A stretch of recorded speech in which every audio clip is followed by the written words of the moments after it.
चलिए next topic discuss करते हैं। इसका एग्जाम्पल कराने से पहले मैं ये सोच रहा हूँ कि इस टॉपिक के बारे में बता दिया जाए तुम्हें।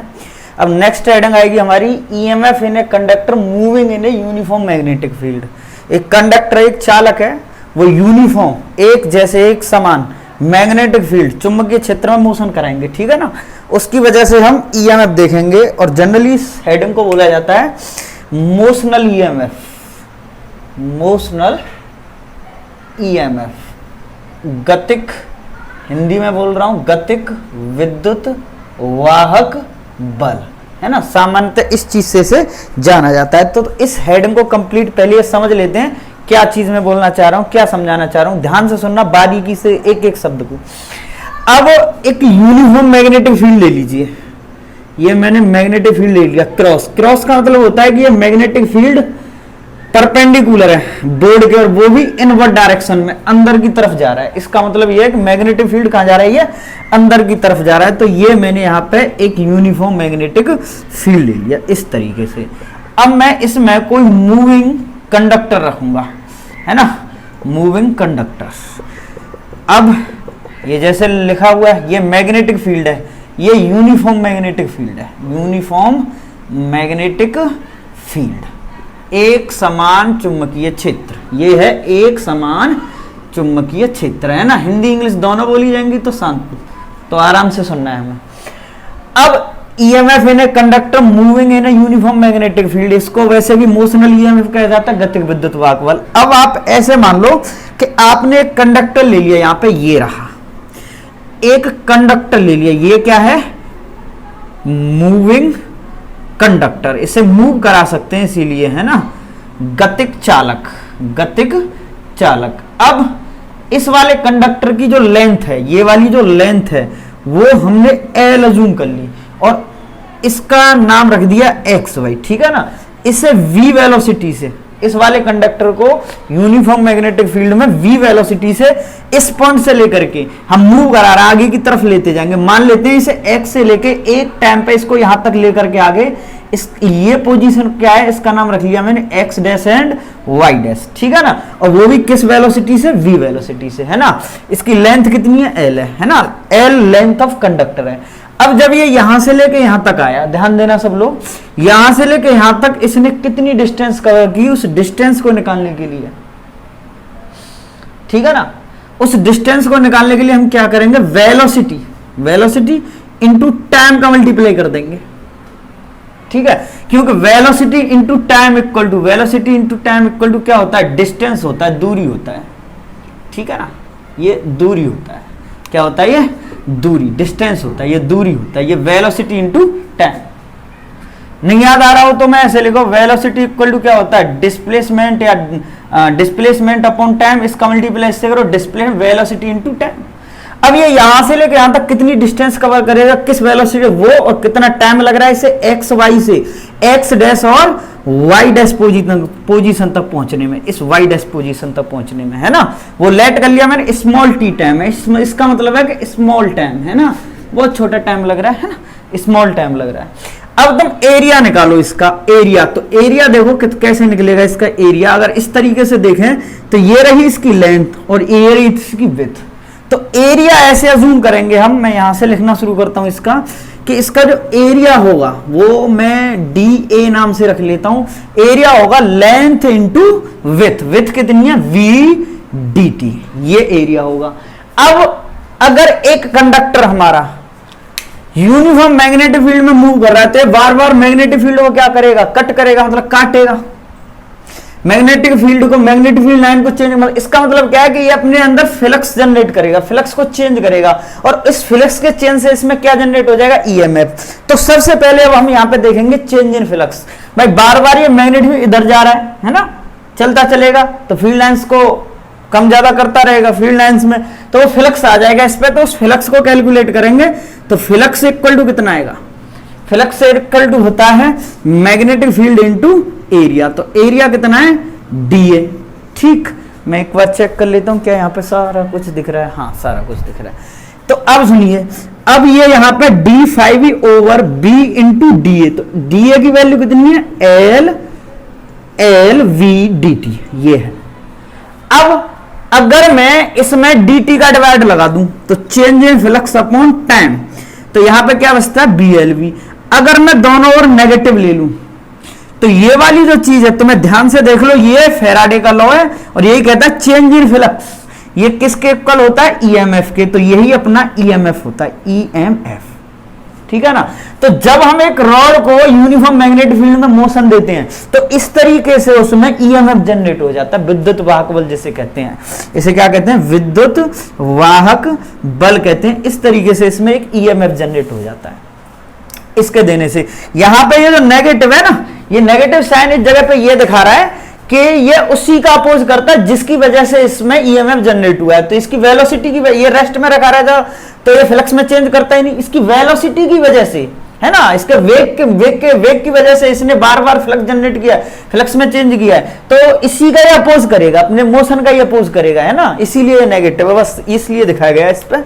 तो बी कौन है, यूनिफॉर्म मैग्नेटिक फील्ड है, किस में रखा गया है, एल कौन है, लेंथ है इसकी, है ना, और वी मतलब ये किस वेलोसिटी से चल रहा है। अब ये तो आ गया ईएमएफ का फॉर्मूला। अब जब हमारे पास ईएमएफ आ गया तो हम इस पे करंट भी ढूंढ सकते हैं। अब करंट का फॉर्मूला क्या होता है, ई अपॉन, तो ईएमएफ का हमारा कितना क्या फॉर्मूला आया, माइनस बी एल वी, ठीक है। अब करंट कैसे निकालेंगे, इंड्यूस्ड करंट, जब ईएमएफ आ गया तो इसमें प्रेरित, इसको क्या कहते हैं इंड्यूस्ड करंट का फॉर्मूला, है ना। अब ये कैसे फाइंड करेंगे हम, प्रेरित धारा, तो ये भी बहुत आसान चीज है इंड्यूस्ड करंट को निकालना। आप ईएमएफ अपॉन रेजिस्टेंस ले लो, तो इसकी वैल्यू कितनी है, बी एल वी नेगेटिव में अपॉन आर, तो ये आ गया B L V upon R, ठीक है ना। तो ये आ गया करंट का फॉर्मूला।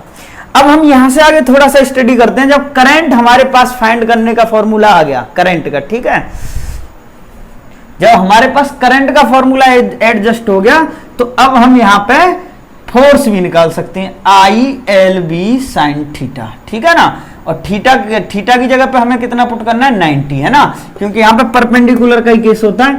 अब आई एल बी साइन 90 की वैल्यू होती है 1, और करंट कितना लिया है हम लोगों ने, देख सकते हैं ये एफ इक्वल टू करंट है इस जगह पे B L V upon R into V B, तो यहां पे आ गया B square L square V upon R. तो ये फोर्स जनरेट हो गया, इसमें इस रॉड में फोर्स भी जनरेट हो गया और ये इंड्यूस्ड करंट भी आ गया। अब सुन लीजिए आगे की तरफ, अब हम यहां पे पावर भी फाइंड कर सकते हैं, तो पावर इक्वल टू क्या होगा, फोर्स इंटू वेलोसिटी, ठीक है ना।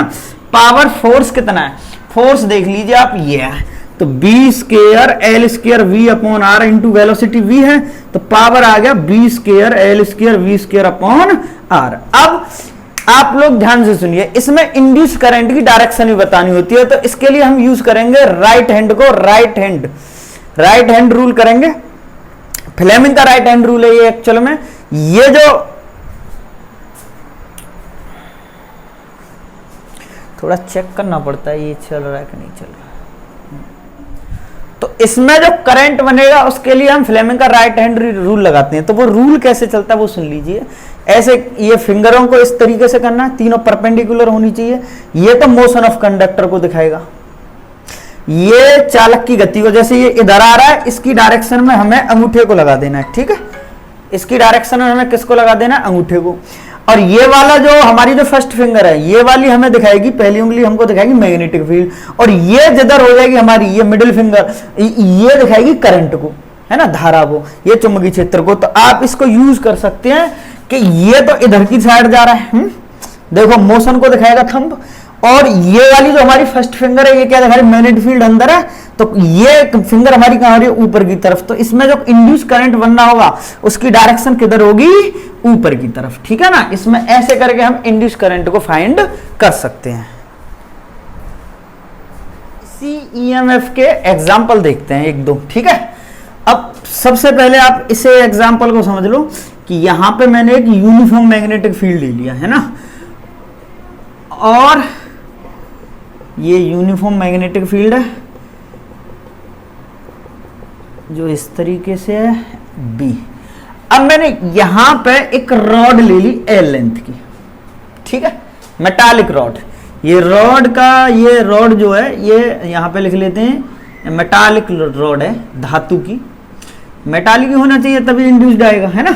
इसको मैंने यहाँ पे फिक्स पॉइंट मान लिया, ये मान लो कोई फिक्स पॉइंट मैंने मान रखा है इसको।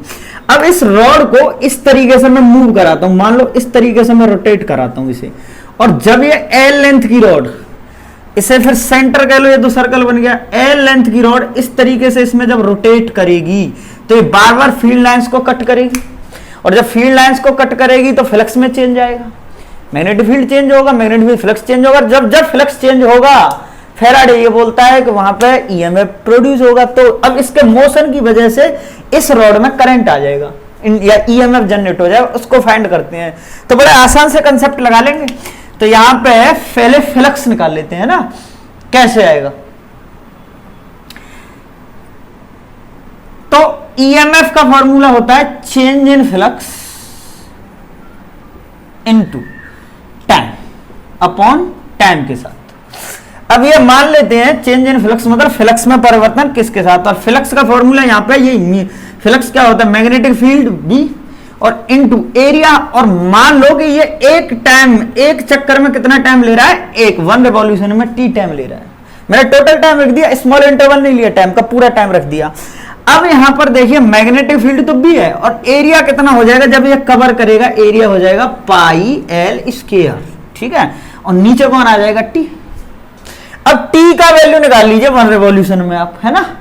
तो जब ये रोटेट कर रहा होगा तो इसकी एंगुलर वेलोसिटी कितनी होगी, ओमेगा। तो एंगुलर वेलोसिटी मतलब कोणीय वेग। जब एंगुलर वेलोसिटी ओमेगा होगी, कोणीय वेग ओमेगा होगा, तो angular velocity equal to angular displacement upon time. तो डिस्प्लेसमेंट एक रिवॉल्यूशन में कितना होगा, पूरा। ये एंगुलर डिस्प्लेसमेंट होता है तो ये होगा 2 पाई, और कितना टाइम ले रहा है, ये टी ले रहा है। तो टी की वैल्यू कितनी आ जाएगी, 2 पाई अपॉन ओमेगा। जब टी की वैल्यू 2 पाई अपॉन ओमेगा आ जाएगी तो हम उस वैल्यू को यहां पुट कर देंगे और ईएमएफ का फॉर्मूला निकाल लेंगे, B into pi L square. तो ये आ गया कितना, 2 पाई अपॉन ओमेगा। पाई से पाई कट हुआ, ओमेगा ऊपर चला गया, तो ये ईएमएफ कितना आ गया, EMF equal to half B omega L square. तो इसकी वजह से ये ईएमएफ इसमें जनरेट होगा, ठीक है ना। आगे भी हम क्वेश्चन सुनते हैं मोशनल ईएमएफ के। अभी नेक्स्ट एग्जांपल एक और समझ लीजिए मोशनल ईएमएफ का, ठीक है ना। कंसेप्ट कैसे भी और कहीं भी चेंज हो सकते हैं। अब मान लीजिए एक वायर ले लिया मैंने, इसमें करंट जा रहा है 10 एम्पियर का, ठीक है। और यहां से आप एक ये रॉड मान लो, ये ए बी, ये मेटालिक रॉड है, और v वेलोसिटी से, v वेलोसिटी इस पैरामीटर को ले लीजिए आप 1 मीटर पर सेकंड से ये मूव कर रही है। अच्छा, जो कि यहां से इसका जो पहला एंड है वो 10 सेंटीमीटर पे, और जो दूसरा वाला एंड है वो 40 सेंटीमीटर पे, ये अजूम कर लीजिए।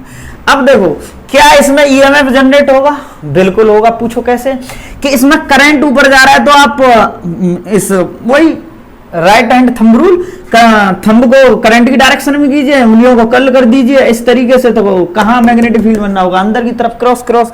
तो इसका मतलब ये है कि ये जो रॉड है ना, ये क्रॉस, ये जो अंदर की तरफ इनवर्ट डायरेक्शन में मैग्नेटिक फील्ड जा रहा है उसमें मूव कर रही है इस तरीके से।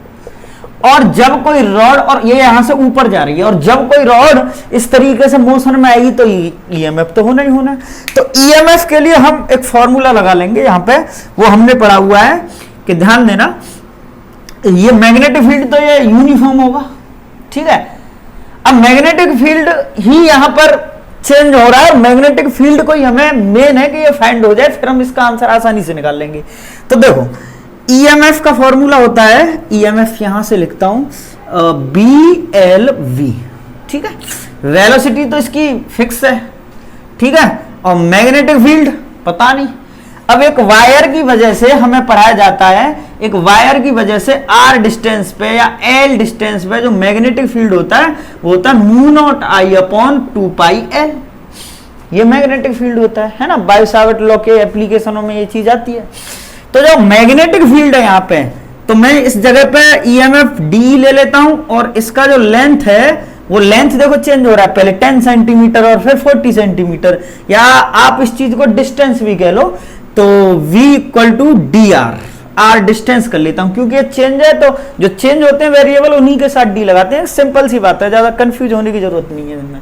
है ना। जो वेरिएबल चेंज होते हैं एक्चुअल में डी उन्हीं के साथ आता है। डी मतलब डेरिवेटिव, डेरिवेटिव का मतलब यही है ना, चेंज वेरिएबलों के साथ जो भी चीज चेंज होती है टाइम के साथ या किसी भी चीज के साथ, उनके साथ डी ले लीजिए, है ना। अब जो मैग्नेटिक फील्ड है वो कितना है, mu naught I upon 2 pi L, तो डी ई इक्वल टू क्या ले लीजिए, mu naught I upon 2 pi L, नहीं इसे आर कर लेते हैं, मैंने एल को आर में चेंज कर दिया है, तो 2 पाई आर इंटू वी और पीछे आ गया डी आर, ठीक है। अब क्या ले लिए, टेकन बोथ साइड इंटीग्रेशन, ठीक है ना, पूरे का निकालना है यहां से लेके यहां तक का। तो अब देखिए ये आ गया ई और mu naught I upon V और 2 पाई बाहर आ गया और यहां पे रह गया 1 अपॉन आर और डी आर। अब इस डिस्टेंस को जनरल नाम रख लो, इसका नाम R1 लेट कर लो, जनरल एक फॉर्मूला बना लेते हैं पहले, और इसका नाम R2 रख लो। तो यहां पे लिमिट R1 से कहां तक, R2 तक। अब इसमें म्यू नॉट आई भी तो आ गया बाहर, ये रहेगा 2 पाई।